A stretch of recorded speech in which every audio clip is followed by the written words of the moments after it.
Assalamu alaikum and good morning. Hope so you will be fine. कल हमने क्या discuss किया था बच्चों?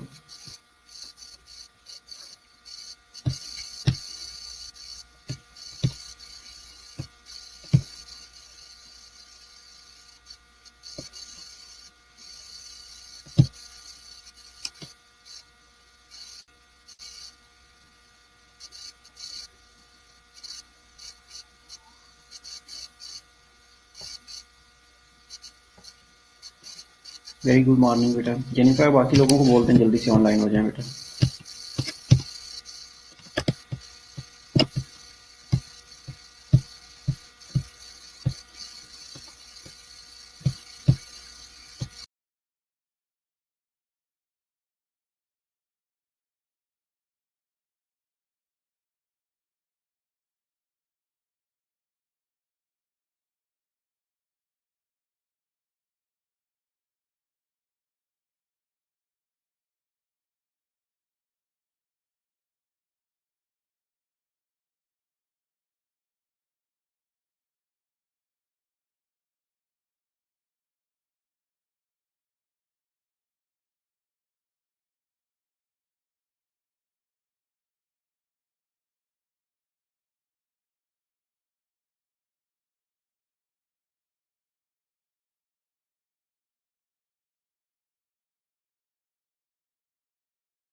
वालेकुम अस्सलाम बेटा।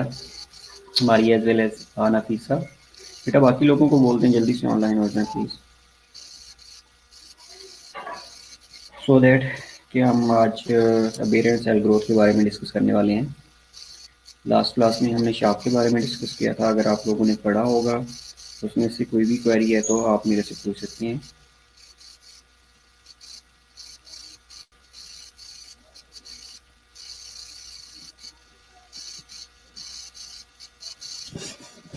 हाँ ओके ओके। आपको क्या लगता है कि ये बेरेंट सेल ग्रोथ या न्यूप्लेजिया ये कैंसर क्या चीज़ है? Do you have any idea?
हाँ ओके। अनकंट्रोल्ड सेल ग्रोथ होती है कैंसर में, ठीक है। चलिए, good morning, very good morning. अच्छा, वालेकुम अस्सलाम ज़ैनब खान साहब हमारा। ओके, तो बेटा आज पूछना ये है आप लोगों ने कि कैंसर में अनकंट्रोल ग्रोथ होती कैसे है। क्वेश्चन ये है। वेरी गुड मॉर्निंग सारा। ये चीज़ें आज हमने डिस्कस करनी है कि पेशेंट को कैंसर कैसे हो जाती है। आप लोगों ने सुना होगा जी, बेरेंट सेल ग्रोथ हो जाती है, अनकंट्रोल सेल डिवीजन होना स्टार्ट हो जाती है। तो क्या ऐसी चीज़ है, क्या ऐसा मैकेनिज्म है जो कि अनकंट्रोल्ड सेल डिवीजन काज करवाता है? पहले चलिए एक आउट नो कर लेते हैं। वालेकुम अस्सलाम, पूरा तो लाइन है बेटा। ये एक हमने वर्ड पढ़ा था apoptosis. Do you know what is apoptosis? Apoptosis क्या है? एनीबॉडी?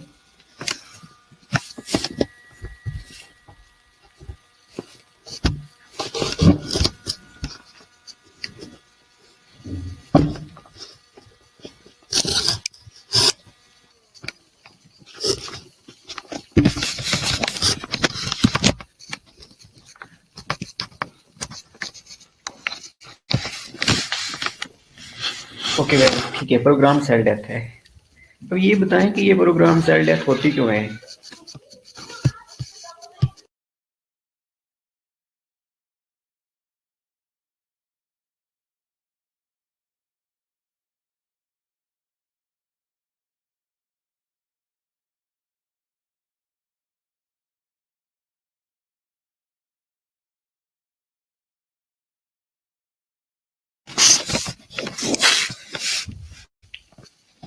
ठीक है, प्लांट सेल डेथ है, प्रोग्राम सेल डेथ है। वेल, अब ये बताएं कि ये प्रोग्राम सेल डेथ होती क्यों है? व्हाट यू से, व्हाट डू यू थिंक?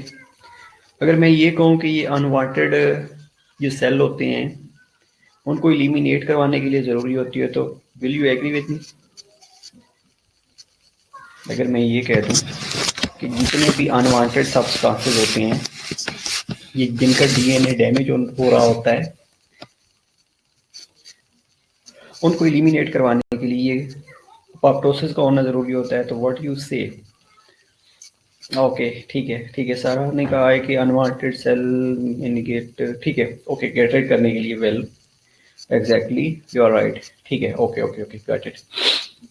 अच्छा, अब मैं अगर कहता हूँ कि अगर अपोप्टोसिस ही नहीं होती, एक चीज़ कि जो अनवांटेड सब्सटेंसेस हैं वो गेट रेड ही नहीं होते, या कोई जीन के अंदर ऐसी चेंजेस आ जाती हैं कि वो जो अनवांटेड सेल्स होते हैं जिनका डीएनए डैमेज हो रहा होता है, वो डीएनए डैमेज की स्टेज तक ही नहीं पहुंचते। फॉर एग्जांपल, एक आरबीसीज की कॉमन एग्जांपल आप लोगों ने 1000 टाइम्स सुनी होगी कि उनका एक लाइफ स्पैन होता है 120 डेज है, और जब 120 डेज के हो जाते हैं तो वो फ्रेजाइल होना स्टार्ट हो जाती हैं। वेल, अगर मैं ये कह देता हूँ सिंपल कि जो आरबीसीज हैं जिनका लाइफ स्पैन 120 डेज है, अगर सपोज कर लेते हैं कि उनकी अपोप्टोसिस होनी होती है ना, मैं कहता हूँ कि वो फ्रेजाइल ही नहीं होते। उनके जेनेटिक मेकअप में ये जीन्स के अंदर ऐसी वेरिएशन आ जाती है कि उनका डीएनए डैमेज ही नहीं होता, उनके अंदर अपोप्टोसिस ही नहीं होती। तो डू यू थिंक कि अगर अपोप्टोसिस नहीं होएगी तो उनका क्या होगा? क्या वो सर्कुलेशन में नहीं रहेंगे? ओके ओके, एक चीज हमें ये समझ आ गई कि अपोप्टोसिस होती है। तो कैंसर के अंदर पहली चीज ये है कि हम ये कह देते हैं कि ये अपोप्टोसिस का प्रोसेस इनिबिट हो गया। ओके वेल, अगर आप लोगों ने मेरी ये स्लाइड्स रीड की होंगी ना, तो आप लोगों को ये चीज़ें बड़ी फिंगर टिप पे क्लियर होने वाली हैं। दूसरी चीज़ होती है प्रोलिफरेशन, और एक होती है डिफरेंशिएशन।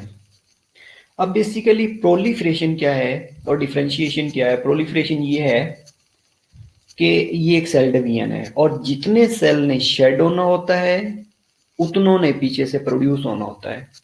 अब प्रोलिफरेशन बड़ा इंपॉर्टेंट बात आपको बता रहा हूँ, उनका नंबर इंक्रीज होता रहेगा। बिल्कुल जेनिफर, बिल्कुल ऐसे ही है, ट्यूमर बन जाएगा सारा, नो डाउट बन जाएगा। ठीक है, अब हम ये भी डिस्कस करते हैं कि ट्यूमर कैसे बनता है, ट्यूमर की टाइप्स कौन कौन सी हैं, ये सारी वन बाय वन डिस्कस कर लेते हैं। Okay, come back. मैं बात कर रहा था डिफरेंशिएशन और प्रोलिफरेशन की। एक चीज़ हमने डिस्कस किया है कि अपोप्टोसिस होती है, और मैंने ये कहा है कि अगर अपोप्टोसिस इनहिबिट हो जाती है तो आप लोगों ने कहा कि वो सेल सर्कुलेशन के अंदर रहेंगे, उनकी डिग्रेडेशन नहीं होगी। Got it? ओके वेल, दूसरी बात यह है कि बेटा कि जो एक होती है प्रोलिफरेशन, एक होती है डिफरेंशिएशन। अब प्रोलिफरेशन क्या होती है कि सेल ने सेल डिवीजन होनी होती है। अब जैसे ही सेल की डिवीजन होती रहेगी तो अल्टीमेटली उसमें ये होगा कि जितने सेल शेड आउट हो रहे हैं उतने सेल ने रीजनरेट होना होता है। तो प्रोलिफरेशन क्या करती है कि एक इक्विलिब्रियम को मेंटेन कर रही होती है। वालेकुम अस्सलाम रमीन बेटा रहमतुल्लाहि व बरकातहू, जज़ाकल्लाह। ओके, और दूसरा होता है डिफरेंशिएशन। अब डिफरेंशिएशन के अंदर ना बेटा तीन चीज़ें मस्ट हो जाती हैं। पहली जो चीज़ है कि अगर कोई सेल है तो उसकी स्ट्रक्चर्स, उसका फंक्शन और having a life expectancy characteristics. Differentiation के अंदर तीन चीजें का जरूरी होना होता है कि जब सेल डिवीजन हो जाती है, प्रोलिफरेशन हो जाती है, तो प्रोलिफरेशन के बाद उनकी एक स्पेसिफिक नेचर बन जाती है, सेल की एक स्पेशल टाइप बन जाती है। जिस तरह हम कह देते हैं कि जी कार्डियक सेल या जो स्केलेटल मसल सेल्स हैं, दीज आर वेल डिफरेंशिएटेड। तो वेल डिफरेंशिएटेड का मतलब ये है कि उनके पास एक स्पेसिफिक स्ट्रक्चर है, उनका एक स्पेसिफिक फंक्शन है और उनकी एक लाइफ एक्सपेक्टेंसी है। अगेन एक एग्जांपल ले लेते हैं यहाँ पे। अगर मैं सिंपल ये कह देता हूँ कि आरबीसीज की एग्जांपल हम मल्टीपल टाइम्स यही ले रहे होते हैं, इसके अलावा 1000 और एग्जांपल हैं, लेकिन आप लोगों को समझाने के लिए बहुत ईजी है। अगर मैं कह देता हूँ कि जो आरबीसीज है, सॉरी आरबीसीज हैं, जितने शेड आउट हो रहे होते हैं उतने ही प्रोड्यूस हो रहे होते हैं। शेड आउट होना अपोप्टोसिस है, उसका नॉर्मल अमाउंट में जितने शेड हुए हैं उतना प्रोड्यूस होना प्रोलिफरेशन है। और डिफरेंशिएशन क्या है कि उसका एक स्पेसिफिक स्ट्रक्चर कैरेक्टरिस्टिक है, उसका एक फंक्शनल कैरेक्टरिस्टिक्स हैं और उसकी एक लाइफ एक्सपेक्टेंसी है। ये क्या है? ये प्रोलिफरेशन है। अब सुनिएगा कि जो अपोप्टोसिस है उनकी प्रोग्राम डेथ 120 डेज के बाद होनी होती है। डिफरेंशिएशन प्रोलिफरेशन क्या है कि उनकी सेल डिवीजन होनी होती है प्रोजेनेटर सेल से, प्लुरिपोटेंट स्टेम सेल से। अब इसके अंदर डिफरेंशिएशन क्या है कि मैंने तीन चीजें बताई हैं कि बेटा पहली जो चीज है कि उसका एक स्पेसिफिक स्ट्रक्चर होगी, लाइक आरबीसीज की लेते हैं तो उसकी एक स्पेसिफिक स्ट्रक्चर है that is concave in nature. आप लोगों ने पढ़ा होगा रोसन विल्सन के अंदर के आरबीसीज की जो शेप होती है वो कनकेव होती है, तो ये उसकी स्ट्रक्चर्स है। अब आ जाते हैं उसके फंक्शन की तरफ। तो फंक्शन उसका क्या है? उसने ऑक्सीजन की ट्रांसपोर्ट करनी होती है। एंड तीसरी चीज मैंने बताई है कि लाइफ एक्सपेक्टेंसी कैरेक्टरिस्टिक्स होती हैं, और लाइफ एक्सपेक्टेंसी उसकी कितनी है? 120 डेज है। तो अगर ये प्रोसेस डिफरेंशिएशन का, प्रोलिफरेशन का और अपोप्टोसिस का ये नॉर्मल रहेंगे तो सेल ग्रोथ नॉर्मल रहेगी, मेंटेनेंस रहेगी। अगर अपोप्टोसिस के अंदर प्रॉब्लम आता है, डिफरेंशिएशन के अंदर प्रॉब्लम आता है, लाइक सेल डिवीजन ही ज्यादा अमाउंट में होने लग जाती है, और तीसरा प्रोलिफरेशन के अंदर प्रॉब्लम आता है, तो अल्टीमेटली वो सेल लीड कर जाएगा टूवर्ड्स अनकंट्रोल सेल डिवीजन। एक चीज, दूसरी इंपॉर्टेंट चीज है कि वो सेल्स जो कि कैंसर से नेचर हो जाते हैं वो कभी मिच्योर नहीं होते, हमेशा इमैच्योर फॉर्म में रहेंगे। अगर सेल मिच्योर होंगे तो वो अपोप्टोसिस की तरफ जाएंगे। अपोप्टोसिस की तरफ वो सेल जाते हैं जो कि मिच्योर हो जाती हैं, लेकिन वो सेल्स जो कि मिच्योर नहीं होते, इमैच्योर रहते हैं, तो वो अपोप्टोसिस की तरफ नहीं जाते। दो चीजें हो गई, तीन चीजें हो गई। चौथी चीज बेटा ये है कि वो सेल एक दूसरे के साथ स्टिक नहीं करते। जब एक दूसरे के साथ स्टिक नहीं करेंगे तो उनकी जो स्प्रेड है या जो रेजल्टेशन है वो कोई lymph की तरफ जा रहा होगा, कोई ब्लड के अंदर जा रहा होगा, कोई किसी एरिया के अंदर जा रहा होता है, कोई किसी एरिया के अंदर जा रहा है, तो उनकी जो फ्लो है वो कोहेरेंस नहीं है। ओके, चार चीजें होगी। पांचवी चीज बेटा इंपॉर्टेंट प्रोटोऑन्कोजीन है। अब प्रोटोऑन्कोजीन क्या करती है? वो प्रोसेस ऑफ अपोप्टोसिस को भी कंट्रोल कर रही होती है, प्रोसेस ऑफ डिफरेंशिएशन को भी कंट्रोल कर रही होती है, और प्रोसेस ऑफ प्रोलिफरेशन को भी कंट्रोल कर रही होती है। जब ये प्रोटोऑन्कोजीन म्यूटेटेड हो जाएगी, इसके अंदर म्यूटेशन आ जाएगी, तो उसको कहा जाता है ऑन्कोजीन। तो ऑन्कोजीन बेसिकली क्या है? कैंसर काजिंग जीन है। तो ऑन्कोजीन क्या करती है? ये तीनों प्रोसेस को अल्टर्ड कर देती है। वालेकुम अस्सलाम ताला बेटा, वेलकम। तो तीनों प्रोसेस, जिसके अंदर अपोप्टोसिस है, जिसके अंदर डिफरेंशिएशन है, जिसके अंदर प्रोलिफरेशन है, इसको खराब कौन कर रहा है? ऑन्कोजीन कर रही है। और ऑन्कोजीन क्या है? बेसिकली अल्टर्ड या म्यूटेटेड प्रोटोऑन्कोजीन है। अब प्रोटोऑन्कोजीन ने इन तीनों प्रोसेस को कंट्रोल करना था। Got it? होप सो आप लोगों को ये थोड़ा सा इंट्रोडक्शन था कि कैंसर होता कैसे है, आपको समझ आ गया होगा। बाकी हम स्लाइड्स के ऊपर वन बाय वन डिस्कस कर लेते हैं। Got it? अच्छा, ये हमारे ऑब्जेक्टिव्स हैं, और तो करेक्टरिस्टिक्स ऑफ नॉर्मल सेल क्या होता है, कैंसर सेल्स के क्या करेक्टरिस्टिक्स होते हैं, प्रीडिस्पोजिंग फैक्टर्स क्या क्या हो सकते हैं, differentiation between malignant and benign tumours, that is very very important objective, और ये मोस्टली यूएचएस में आ रहा होता है। और third second one is TMN system, TNM system, ये भी इंपॉर्टेंट है। और प्रोटोन कोजीन और एंटी ऑन्कोजीन, ये जो ऑब्जेक्टिव्स हैं ये आपके कोर्स आउटलाइन से लिए गए हैं। पहली चीज़ है कि एक होम्योस्टेसिस होती है। होम्योस्टेसिस क्यों ज़रूरी होती है? सिर्फ ब्लड की होम्योस्टेसिस होती है? नहीं, बॉडी की हर पार्ट की, बॉडी की हर सेल की एक होम्योस्टेसिस हो रही होती है, एक स्टेडी स्टेट को मेंटेन किया जा रहा होता है ताकि जो सेल है वो एक स्पेसिफिक इन्वायरमेंट के अंदर अपना नॉर्मल फंक्शन परफॉर्म कर सके, इसलिए ये होम्योस्टेसिस का मेंटेन करना जरूरी होता है। ये वो टर्मिनोलॉजीज हैं जो आपको ऑलरेडी बताएं, ठीक है। ओके, नॉर्मल सेल क्या होता है? Normal cells are smallest functional unit of the body. They contain structures that are strikingly similar to those needed to maintain total body function. Okay, इसके अंदर बेटा क्या होता है कि नॉर्मल सेल के अंदर पहली जो चीज है इंपॉर्टेंट वो न्यूक्लियस होता है। अब न्यूक्लियस का क्या काम होता है? ये एक कंट्रोल सेंटर होता है, और कंट्रोल सेंटर क्या करता है? हेरिडिटरी मटेरियल कंटेन कर रहा होता है। और बाकी आप ऑर्गेनेलीज को ले लें, माइटोकॉन्ड्रिया को ले लें, गोल्जी अपरेटस को ले लें, या गोल्जी बॉडीज को ले लें, व्हाटएवर, जितने भी सेल के फंक्शन है जो नॉर्मली कंट्रोल सेंटर्स है, जो सेल का टोटल कंट्रोल सेंटर है वो आपका न्यूक्लियस है, वो सेल का न्यूक्लियस है। और न्यूक्लियस कंटेन कर रहा होता है डीएनए। अब अल्ट्रेशन कहाँ पे आती है? डीएनए के अंदर अल्ट्रेशन आ रही होती है। अल्ट्रेशन लेके कौन आ रहा होता है? ऑन्कोजीन लेके आ रही होती है।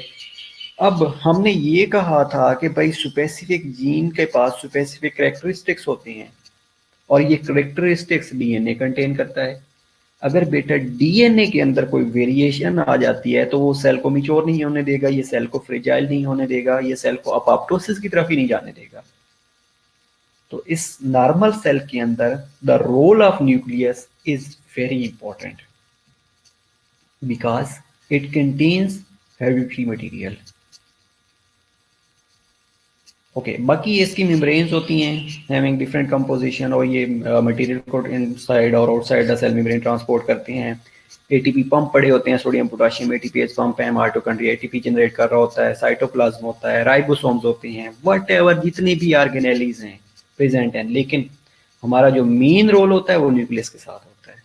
अगर न्यूक्लियस खराब हो गया, डीएनए खराब होगा, डीएनए खराब होगा तो सेल की अल्ट्रेशन हो जाएगी, सेल की फंक्शन और स्ट्रक्चर्स के अंदर अल्ट्रेशन होना शुरू हो जाएगी। Okay, characteristics of normal cell क्या हो सकती हैं? For example, normal cell having a number of important characteristics. They can reproduce themselves exactly, definitely. Stop reproducing at the right time. अगर होम्योस्टेसिस का लेवल मेंटेन हो गया है, इक्विलिब्रियम का लेवल मेंटेन हो गया है, जितने प्रोड्यूस हो रहे थे उतने ही शेड हो रहे हैं, ये जितने शेड हो रहे थे उतने ही प्रोड्यूस हो रहे हैं, तो उसके बाद क्या होगा? रिप्रोडक्शन का प्रोसेस अल्टीमेटली इनहिबिट हो जाएगा। लेकिन अगर वेरिएशन आ गई है, लाइक डिफरेंशिएशन और प्रोलिफरेशन ज्यादा होना शुरू हो गई, कि सेल डिवीजन या अनकंट्रोल होना शुरू हो गई है, तो अल्टीमेटली क्या होगा? कैंसर को लीड करना शुरू कर देगा। नॉर्मल सेल के अंदर अबनॉर्मलिटीज आना शुरू हो जाएंगी। इसके अलावा इनका एक प्रॉपर कम्युनिकेशन होता है between the cell and cell stick in the right place. किसने कब जिस डैम में छोड़ना है, किसका क्या फंक्शन है, उसने जाके क्या काम करना है होता है। Having a specific time period, having a specific structure, having a specific function, having a specific life expectancy. And that's why once they are damaged, the process of apoptosis is initiated. And at the end, they become specialized or mature before undergoing the process of apoptosis. तो ये एक normal sales होते हैं जिनके characteristics होते हैं, और ये नॉर्मल सेल साइकिल्स हैं जिसके अंदर आपने मोस्टली पढ़ा होगा कि G1 फेज होती है, ग्रोथ की फेज होती है, एस में डीएनए सिंथेसिस हो रहा होता है, G2 फेज के अंदर ग्रोथ और प्रिपरेशन हो रही होती है, माइटोसिस और एम माइटोसिस हो रही होती है, और सेल डिवीजन हो रही होती है। ओके, अब ये चीज़ें जो सेलुलर अडाप्टेशन है बिफोर कैंसर्स या बिफोर एनी वेरिएशंस, ये process of cellular adaptation is there. ये हमने मेरा ख्याल है कि सेलुलर अडाप्टेशन को हमने मल्टीपल टाइम्स पहले डिस्कस कर लिया, लेकिन एक गो थ्रू कर लेते हैं। ये कोई 5-7 स्लाइड्स हैं सिर्फ आपको अगेन रिवाइज करवाने के लिए। Okay, cellular adaptation refer to changes made by cell in response to adverse environmental changes. The adaptation में भी फिजियोलॉजिकल और पैथोलॉजिकल। फिजियोलॉजिकल है तो नॉर्मल है, अब पैथोलॉजिकल है तो अब नॉर्मल है। अडाप्टेटिव adaptation can involve changes in the cell size or the number and change in the different types of the cell like atrophy है, hypertrophy है, hyperplasia है। ये वो डायग्राम है जो हमने पहले भी आई थिंक डिस्कस की थी, राइट। नॉर्मल सेल है, जब डिमांड बढ़ जाती है अडाप्टेशन होना शुरू हो जाती है, जब अडाप्टेशन फेल हो जाती है तो सेल इंजरी या सेल डेथ की तरफ ले चला जाता है। ये अट्रैक्ट कोई इंजीरियस स्ट्रेस आ गई है तो अट्रैक्ट सेल इंजरी या सेल डेथ को लीड कर रही होती है। मेरे ख्याल समझाने की जरूरत नहीं है। नॉर्मल सेल से अबनॉर्मल सेल अडाप्टेशन हाइपरट्रॉफी है, हाइपरप्लेजिया है, मेटाप्लेजिया है और डिस्प्लेजिया है। मुश्किल नहीं है, ये आप लोगों को ऑलरेडी चीज़ें पता है मेरा ख्याल है। हाइपरट्रॉफी में सेल साइज इंक्रीज हो रहा होता है, हाइपरप्लेजिया में नंबर ऑफ सेल इंक्रीज हो रहे होते हैं, मेटाप्लेजिया में एक सेल से दूसरी टाइप में चेंज हो रहा होता है, और डिस्प्लेजिया में some loss of control as the cervix, ये एक प्री कैंसरस फॉर्म हो रही होती है डिस्प्लेजिया में। Okay, types of cellular adaptation जिसके अंदर atrophy, hypertrophy, hyperplasia, metaplasia whatever, ये आपको ऑलरेडी पता है। ये उसकी डायग्राम है, ये पहले भी हमने डिस्कस की थी।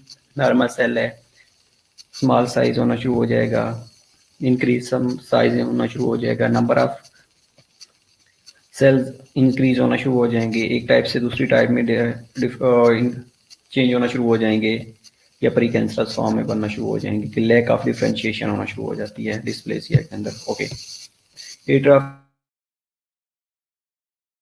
4 मिनट में हम डिवाइड कर लेते हैं इसको कि muscle atrophy is defined as the decrease in the mass of the muscle, workload decreases और adverse environmental condition is adaptive and reversible result in decrease in the cell size.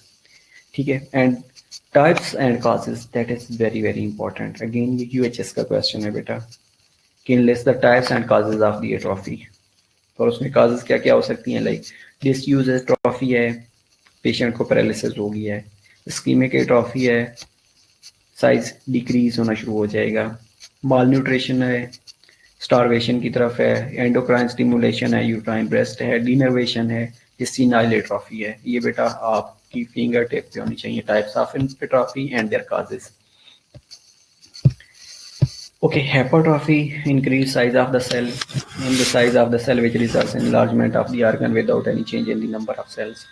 Increase workload requirement of the end organ part results in increase in the tissue mass seen in cardiac, skeletal and muscle tissue. May be normal physiological responses as seen in increase in the muscle size with exercise. Maybe pathological response as in myocardial hypertrophy from HTN और valve disease. ये वो slides हैं जो बेटा हमने पहले discuss की हुई हैं।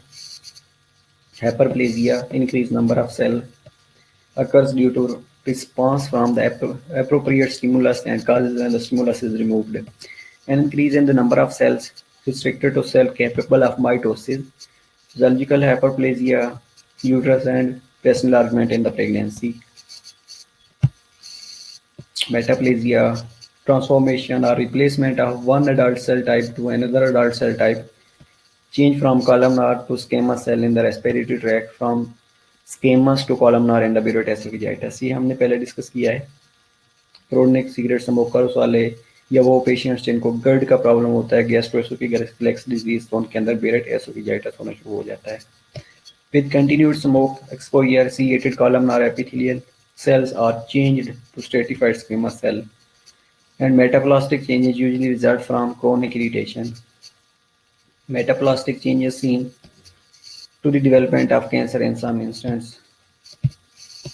Dysplasia, typical hyperplasia, dearranged cell growth resulting in the cell of varying size, shape, and appearance, may be associated with chronic irritation or inflammation, may be reversible if offending agent is removed. Dysplasia is considered a strong precursor of the cancer. Example, cervical dysplasia. However, dysplasia in adult person may not be related to cancer.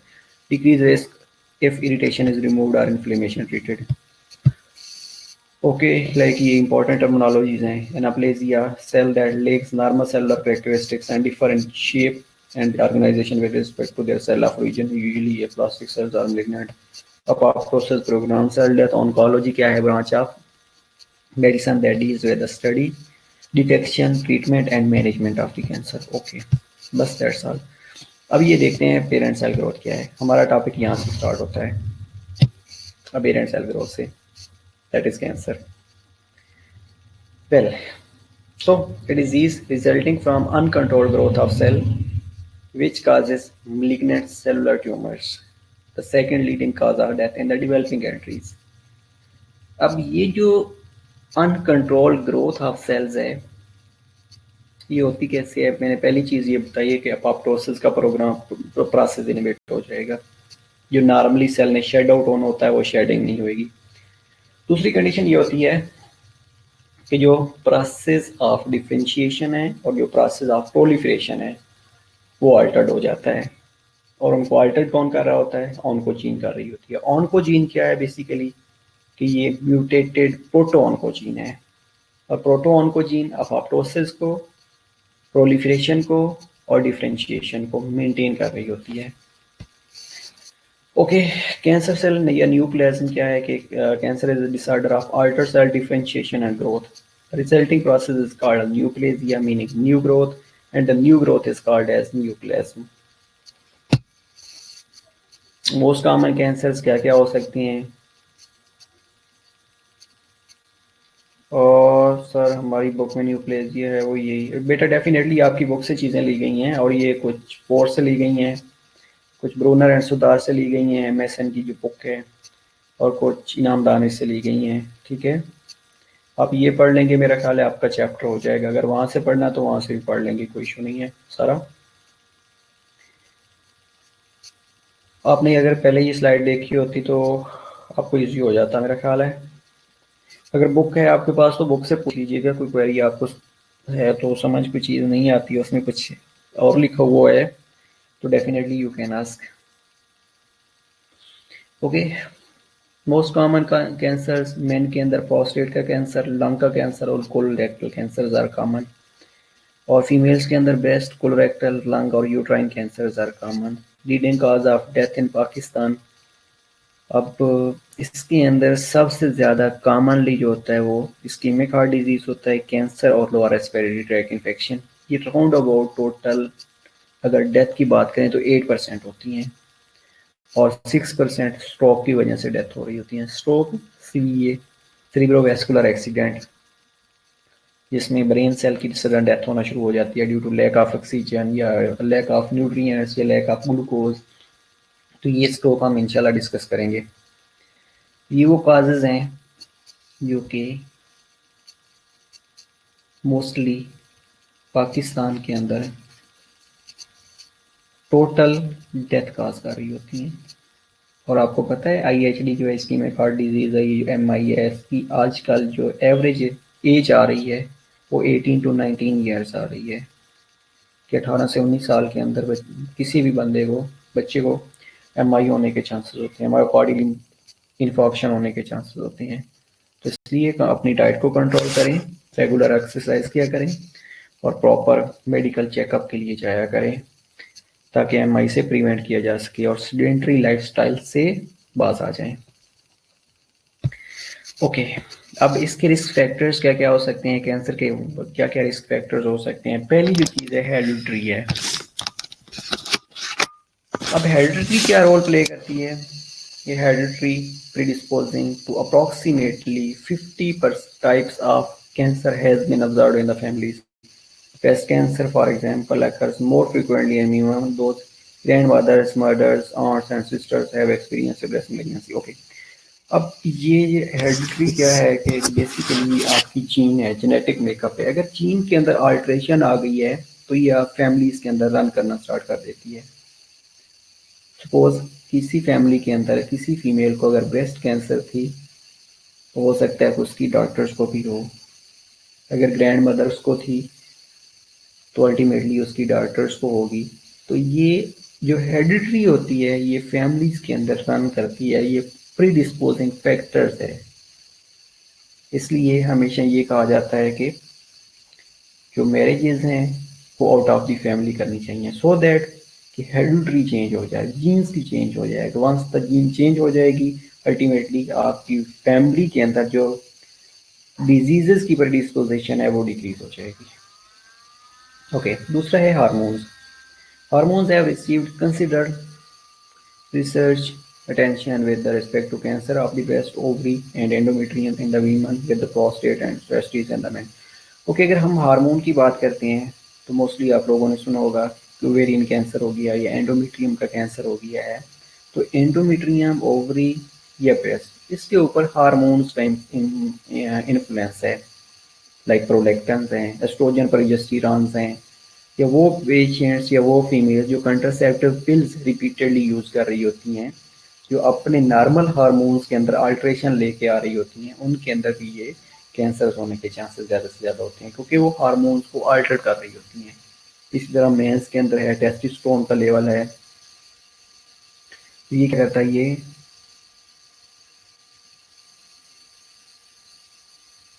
Testosterone का level prostate cancer काज करवा रहा होता है। Okay, इसके अलावा immunological mechanisms हैं। अब immunological mechanisms, there is a substantial evidence for the immune system participation in resistance against the progression and spread of cancer, the central concept known as immune surveillance hypothesis।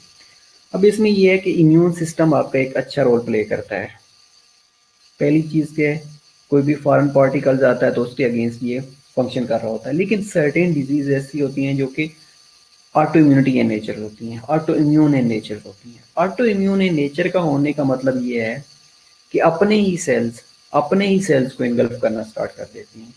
उनको ये लगता है कि ये जो sales हैं ये फॉरेन हैं, ये अब नॉर्मल सेल्स इन नेचर हैं, हालांकि वो नॉर्मल्स होते हैं, तो उनको ये किल करना शुरू कर देते हैं। तो अपने ही सेल को जब किल करेंगे तो जो नॉर्मल प्रोसेस ऑफ किलिंग है वो अल्टर्ड होना शुरू हो जाता है। तो इस तरह इम्यूनोलॉजिकल रिएक्शन या इम्यून सर्विलेंस हाइपोथेसिस ये कहता है कि जब कोई भी इन्फेक्शन होता है तो उसके अगेंस्ट रेजिस्टेंस प्रोड्यूस होती है, लेकिन जब कोई भी फॉरेन पार्टिकल आएगा, कोई कैंसर काजिंग एजेंट आएगा, तो उसके खिलाफ अगर इम्यून सर्विलेंस प्रोड्यूस नहीं होगी या इम्यूनोलॉजिकल रिएक्शन स्टार्ट नहीं होंगे या इम्यून सिस्टम उसको रिकॉग्नाइज करके किल नहीं करेगा, तो वो भी अगेन कैंसर को लीड कर रहे होते हैं। उसमें हम रिस्क फैक्टर्स देख लेते हैं क्या क्या हो सकते हैं नेक्स्ट स्लाइड्स के ऊपर, ये नेक्स्ट स्लाइड्स के ऊपर। इसके अलावा केमिकल एजेंट्स होती हैं। अब केमिकल एजेंट्स 2 ग्रुप्स के अंदर डिवाइड किए गए हैं, लाइक डायरेक्ट रिएक्टिंग एजेंट्स हो सकते हैं या इनडायरेक्ट रिएक्टिंग एजेंट्स हो सकते हैं। Direct reacting agents which do not require activation in the body to become carcinogenic, और जो इंटरेक्टिंग होती हैं ये प्री कार्सिनोजेन्स होते हैं और इनिशिएटर्स होते हैं which become active only after metabolic conversion. And radiations होती हैं, the effect of ionizing radiation in carcinogenesis have been well documented in the atomic bomb survivors in patient. Nagasaki को देख लें, जहाँ पे बम ब्लास्ट हुआ था, आज तक लोग सफ़र कर रहे हैं क्योंकि वो एटॉमिक बम रेडिएशन थी।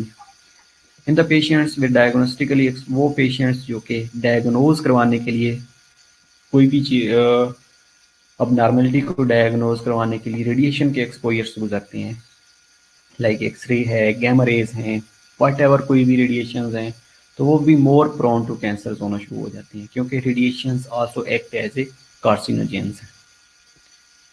Others are those who are working in the industrial areas, या वो लोग जो एज ए साइंटिस्ट काम कर रहे होते हैं जिनका रिपीटेडली केमिकल के साथ और रेडिएशन के साथ एक्सपोजर होता है। एंड और जो फिजिशियंस होते हैं जो कि लाइक कोई आर्थोपेडिक सर्जन है, आर्थोपेडिक में काम कर रहा है, तो रिपीटेडली अगर उसको एक्सरे करना पड़ रहा है या फ्लोरोस्कोपी करनी पड़ रही है, या कोई भी जब बोन्स के अंदर कोई डेविएशन आती है या रीअरेंजमेंट आती है तो उनकी मैनिपुलेशन अंडर एनेस्थीसिया कर रहा है, तो अल्टीमेटली वहाँ पे रेडिएशन का एक्सपोजर होता है। वो रेडिएशन का एक्सपोजर भी पेशेंट्स को एज वेल एज सर्जन्स को एंड हिज टीम को मोर प्रोन टू कैंसर की तरफ लेके जा रहा होता है।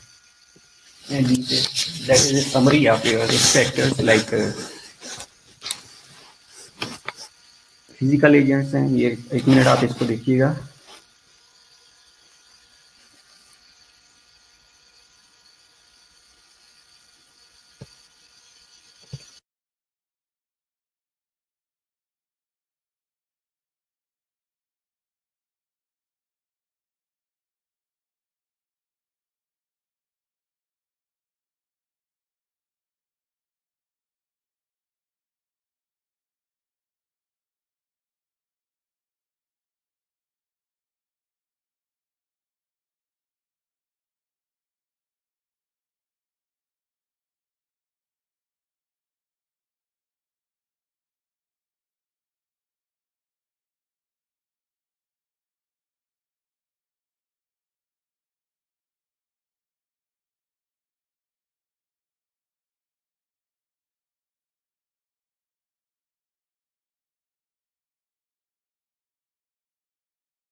ओके, फिजिकल एजेंट्स के अंदर ये हमने रेडिएशन के बारे में ऑलरेडी डिस्कस किया है। क्रोनिक इरिटेशंस या क्रोनिक एक्सपोजर टू इरिटेंट्स हैं, एक्सपोजर टू सनलाइट है, इवन के स्किन कैंसर वो उस एरिया के अंदर काजकारी होती है जो पेशेंट्स रिपीटेडली सनलाइट्स में रहती हैं। केमिकल एजेंट्स हैं, स्मोकिंग है, डाइटरी इंग्रेडिएंट्स हैं, ड्रग्स हैं। इसके अलावा जेनेटिक एंड फैमिली हिस्ट्री है, लाइक क्लोन कैंसर है, ब्रेस्ट कैंसर है। डाइटरी हैबिट्स हैं, अगर लो फाइबर डाइट्स ले रहे हैं, हाई फैट डाइट्स ले रहे हैं, प्रोसेस्ड फूड ले रहे हैं, ये अल्कोहल ले रहे हैं, तो ये patients more prone to cancer होते हैं। These are certain viruses and bacteria like DNA viruses हैं, hepatitis B viruses है, herpes हैं, Epstein Barr viruses हैं, cytomegalo viruses हैं, papilloma viruses हैं, RNA DNA viruses हैं, bacterium like H. pylori है, HIV है, तो these are leading cause of cancers and instead of that hormonal agents हैं like DES है, DES डाइथाइल स्टिलबिस्ट्रोल है, डाइथाइल स्टिलबिस्ट्रोल है। बेसिकली ये क्या होता है कि ये एक सिंथेटिक एस्ट्रोजन कंटेनिंग पिल्स होती हैं जो मोस्टली फीमेल्स यूज़ कर रही होती हैं। बेसिकली ये कंट्रासेप्टिव के तौर पे यूज़ हो रही होती हैं, या फीमेल्स के अंदर कोई एंडोमेट्रियम या वजाइनल कैंसर होता है उसमें भी ये प्रिस्क्राइब किए जा रही होती हैं। इसके अलावा OCP हैं, ओरल कंट्रासेप्टिव पिल्स हैं, वो पिल्स जो मोस्टली एस्ट्रोजन कंटेन कर रही होती हैं। और ये एस्ट्रोजन आपको पता ही है मेंस्ट्रुअल साइकिल को रेगुलराइज कर रहा होता है। अगर OCP फीमेल्स ले रही हैं तो ये भी एक पेशेंट्स को या फीमेल्स को प्रोन टू कैंसर काज कर रही होती हैं। ओके, ये एक समरी है, इसको आपने देखना है 1 मिनट के लिए, उसके बाद इसको हम डिस्कस कर लेते हैं कि इसके अंदर क्या क्या है, आपको क्या समझ आई है इसके ऊपर।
ओके बेटा, आवाज़ वापस आ गई है। मैंने ये कहा था कि 1 मिनट के लिए स्लाइड्स को आपने देखना है, उसके बाद इसको रिवाइज कर लेते हैं।